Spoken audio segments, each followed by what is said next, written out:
ಜೈ ಭೀಮ್ ಬಂಧುಗಳೇ, ನಿನ್ನೆ ಕರ್ನಾಟಕ ಸರ್ಕಾರದ ಸಚಿವ ಸಂಪುಟದಲ್ಲಿ ಒಳ ಮೀಸಲಾತಿಯ ಬಗ್ಗೆ ಮತ್ತು ರೋಸ್ಟರ್ ಬಗ್ಗೆ ಸಭೆಯನ್ನು ಕರೆಯಲಾಗಿತ್ತು.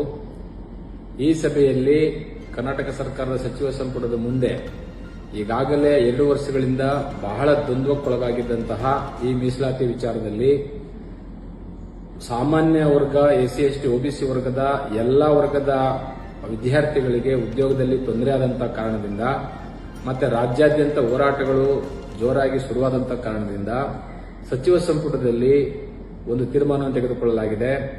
ಹಳೆಯ ಮೀಸಲಾತಿಯನ್ನೇ ಜಾರಿ ಮಾಡತಕ್ಕದ್ದು, ಒಳ ಮೀಸಲಾತಿಯ ಗೊಂದಲಗಳು ಇತ್ಯರ್ಥವಾಗುವವರೆಗೂ, ಅಂದ್ರೆ ಒಳ ಮೀಸಲಾತಿ ಈಗಾಗಲೇ ಕೋರ್ಟ್ ಅಲ್ಲಿರುವುದರಿಂದ 50ರ ಮೇಲೆ ಮೀರಬಾರದು ಅಂತಿರುವುದರಿಂದ ಕೋರ್ಟ್ನ ಎಲ್ಲ ಸಾಧಕ ಬಾಧಕಗಳನ್ನ ಚರ್ಚೆ ಮಾಡಿ ನಂತರ ಒಳ ಮೀಸಲಾತಿಯನ್ನು ಜಾರಿ ಮಾಡೋದು ಅಂತೇಳಿ ಹಳೆಯ ಮೀಸಲಾತಿಯನ್ನು ಜಾರಿ ಮಾಡಿದೆ. ಈ ಹಳೆ ಮೀಸಲಾತಿಯನ್ನು ಜಾರಿ ಮಾಡೋದ್ರಿಂದ ಸದ್ಯದ ಪರಿಸ್ಥಿತಿಯಲ್ಲಿ ಎಲ್ಲ ವಿದ್ಯಾರ್ಥಿಗಳಿಗೂ ಏಜ್ ಬಾರ ಆಗ್ತಾ ಇದೆ. ಹಾಗಾಗಿ ಎಲ್ಲ ವಿದ್ಯಾರ್ಥಿಗಳ ಹಿತದೃಷ್ಟಿಯನ್ನು ಇಟ್ಟುಕೊಂಡು ಸರ್ಕಾರ ಹಳೆ ಮೀಸಲಾತಿಯನ್ನು ಜಾರಿ ಮಾಡಿದೆ. ಒಳ ಮೀಸಲಾತಿಯ ಗೊಂದಲಗಳಿರುವುದರಿಂದ, ಒಳ ಮೀಸಲಾತಿಯು ಈಗಾಗಲೇ ರೋಸ್ಟರ್ನಲ್ಲಿ ಗೊಂದಲ ಮತ್ತು ನೇಮಕಾತಿಗಳಲ್ಲಿ ಗೊಂದಲ ಇರುವುದರಿಂದ, ವಿಶ್ವವಿದ್ಯಾಲಯಗಳಲ್ಲಿ ಗೊಂದಲ ಇರುವುದರಿಂದ ಆ ಗೊಂದಲಗಳನ್ನು ಸೂಕ್ತವಾಗಿ ಪರಿಹರಿಸಿ ಮತ್ತು ಕೋರ್ಟ್ನ ಸಾಧಕ ಬಾಧಕಗಳನ್ನ ಚರ್ಚೆ ಮಾಡಿ ನಂತರ ಒಳ ಮೀಸಲಾತಿಯ ಪ್ರಕ್ರಿಯೆಯನ್ನ ಜಾರಿ ಮಾಡತಕ್ಕಂಥದ್ದು ಸರ್ಕಾರದ ಜವಾಬ್ದಾರಿ ಆಗಿರುವುದರಿಂದ ಸದ್ಯದ ಪರಿಸ್ಥಿತಿಯಲ್ಲಿ ಕರ್ನಾಟಕ ಸರ್ಕಾರ ಜಾರಿ ಮಾಡಿರತಕ್ಕಂತಹ ಏನು ಹಳೆಯ ಮೀಸಲಾತಿ ಇದೆ, ಹಳೆಯ ಮೀಸಲಾತಿಯಲ್ಲೇ ಎಲ್ಲರೂ ಸಹ ಉದ್ಯೋಗವನ್ನು ಪಡ್ಕೊಳ್ಳೋದು, ತದನಂತರ ಏನು ಒಳ ಮೀಸಲಾತಿಯ 6.5 ಇತ್ತು, ಅದು ಸಂವಿಧಾನಬದ್ಧವಾಗಿ ಕೋರ್ಟ್ನ ಆದೇಶ ಮತ್ತು ಸಂವಿಧಾನಬದ್ಧವಾಗಿ ಕೋರ್ಟ್ ತೀರ್ಪು ಏನು ನೀಡುತ್ತೋ ಆ ತೀರ್ಪಿಗೆ ಬದ್ಧರಾಗಿ ಸರ್ಕಾರ ಒಳ ಮೀಸಲಾತಿಯನ್ನು ಸಹ ಜಾರಿ ಮಾಡಲಿಕ್ಕೆ ನಾವೆಲ್ಲರೂ ಸಹ ಅದನ್ನ ಒಪ್ಕೊಳ್ತಕ್ಕಂಥ ಸ್ಥಿತಿಯನ್ನು ನಾವೀಗ ಈಗಾಗಲೇ ನಾವು ಒಂದು ತೀರ್ಮಾನಕ್ಕೆ ಬಂದಿದ್ದೇವೆ.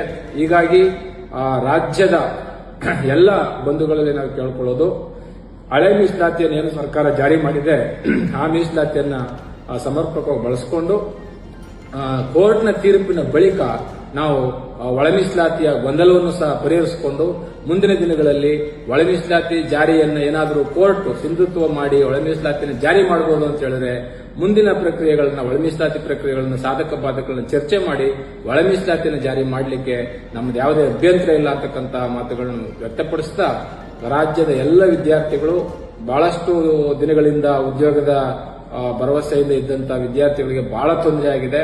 ಆ ಕಾರಣಕ್ಕೋಸ್ಕರ ಸರ್ಕಾರ ಒಂದು ಸ್ಪಷ್ಟ ನಿರ್ಧಾರವನ್ನ ತೆಗೆದುಕೊಂಡಿದೆ. ಸರ್ಕಾರದ ನಿರ್ಧಾರವನ್ನು ಸ್ವಾಗತ ಮಾಡ್ತಾ ಮುಂದಿನ ದಿನಮಾನಗಳಲ್ಲಿ ಸಾಂವಿಧಾನಿಕವಾಗಿ ಸಂವಿಧಾನಬದ್ಧವಾಗಿರತಕ್ಕಂತಹ ಒಳ ಮೀಸಲಾತಿಯನ್ನು ಜಾರಿ ಮಾಡಿ ಅಂತ ಏನಾದರೂ ಕೋರ್ಟ್ ಆದೇಶ ಕೊಟ್ಟರೆ ಒಳ ಮೀಸಲಾತಿಯನ್ನು ಜಾರಿ ಮಾಡತಕ್ಕಂಥ ಕಾನೂನುಗಳನ್ನ ಬಹಳ ಸ್ಪಷ್ಟವಾಗಿ ಯಾರಿಗೂ ಅನ್ಯಾಯ ಆಗದ ರೀತಿಯಲ್ಲಿ 6.5ರ ಪ್ರಮಾಣದಲ್ಲಿ ಮಾಡತಕ್ಕಂಥ ಪ್ರಕ್ರಿಯೆಯನ್ನು ಸರ್ಕಾರ ಮಾಡಬೇಕಾಗುತ್ತೆ ಅಂತಕ್ಕಂಥ ಮಾತುಗಳನ್ನ ಈ ಸಂದರ್ಭದಲ್ಲಿ ಕೇಳ್ತಾ, ಈಗ ABC ಏನು ಪ್ರವರ್ಗಗಳಿತ್ತು ಆ ಪ್ರವರ್ಗ ಈಗಾಗಲೇ ಇಲ್ಲದೇ ಇರೋದ್ರಿಂದ ಹಳೆ ಮೀಸಲಾತಿಯನ್ನೇ ಜಾರಿ ಮಾಡಬೇಕು, ಮತ್ತೆ ಹಳೆ ಜಾತಿ ಸರ್ಟಿಫಿಕೇಟ್ಗಳನ್ನೇ ಮಾನ್ಯ ಮಾಡಬೇಕು. ಇದನ್ನ ಸರ್ಕಾರ ಕೂಡಲೇ ಸುತ್ತೋಲೆ ಹೊರಡಿಸಿ ಹಳೆ ಮೀಸಲಾತಿಯನ್ನು ಪಡ್ಕೋಬೇಕಾದ್ರೆ ಹಳೆ ಜಾತಿಯ ಪ್ರಮಾಣ ಪತ್ರಗಳು ಸಿಂಧುತ್ವ ಆಗ್ತವೆ. ಈಗಾಗಲೇ ಹೊಸ ಜಾತಿ ಪ್ರಮಾಣ ಪತ್ರವನ್ನು ಪಡ್ಕೊಂಡಿದ್ದಾರೆ. ಹಾಗಾಗಿ ಹೊಸ ಜಾತಿ ಪ್ರಮಾಣ ಪತ್ರ ಮತ್ತು ಹಳೆಯ ಜಾತಿ ಪ್ರಮಾಣ ಪತ್ರ ಎರಡಕ್ಕೂ ಸರಿಸಮಾನವಾಗಿರ್ತಕ್ಕಂತಹ ಯಾವುದೇ ಗೊಂದಲಗಳಿಗೆ ಅಡ್ಡಿ ಮಾಡಿಕೊಡದೇನೆ, ಯಾವುದೇ ಗೊಂದಲಗಳಿಗೆ ಅವಕಾಶ ಮಾಡಿಕೊಡದೇನೆ ಸರ್ಕಾರ ಸಮರ್ಪಕವಾಗಿ ಸುತ್ತೋಲೆಯನ್ನು ಹೊರಡಿಸಿ ರಾಜ್ಯದ ವಿದ್ಯಾರ್ಥಿಗಳ ಹಿತದೃಷ್ಟಿಯನ್ನು ಕಾಪಾಡಬೇಕು, ಎಲ್ಲ ಸಮುದಾಯಗಳ ಹಿತಾಸಕ್ತಿಯನ್ನು ಕಾಪಾಡಬೇಕು ಮತ್ತು ಎಲ್ಲ ಸಮುದಾಯಗಳ ಹಿತಾಸಕ್ತಿಯನ್ನು ಕಾಪಾಡ್ಕೋಬೇಕು ಅಂತೇಳಿ ಈ ಮೂಲಕ ತಮ್ಮಲ್ಲಿ ಕೇಳ್ಕೊಳ್ತಾ ಇದ್ದೇನೆ.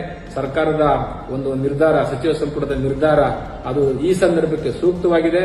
ಮುಂದಿನ ದಿನಗಳಲ್ಲಿ ಸಂವಿಧಾನಬದ್ಧವಾಗಿರತಕ್ಕಂಥ ಕೋರ್ಟ್ನ ತೀರ್ಪನ್ನು ಪರಿಗಣಿಸಿ ನಾವೆಲ್ಲರೂ ಸಹ ಒಳ ಮೀಸಲಾತಿಗೆ ಸಕ್ರಿಯವಾಗಿ ಅದನ್ನು ಸಮಾನವಾಗಿ ಪಡ್ಕೊಳ್ಳೋಣ ಅಂತಕ್ಕಂಥ ಮಾತುಗಳನ್ನ ಈ ಸಂದರ್ಭಕ್ಕೆ ಕೇಳ್ತಾ ಇದ್ದೇನೆ. ಜೈ ಭೀಮ್, ಜೈ ಭಾರತ್.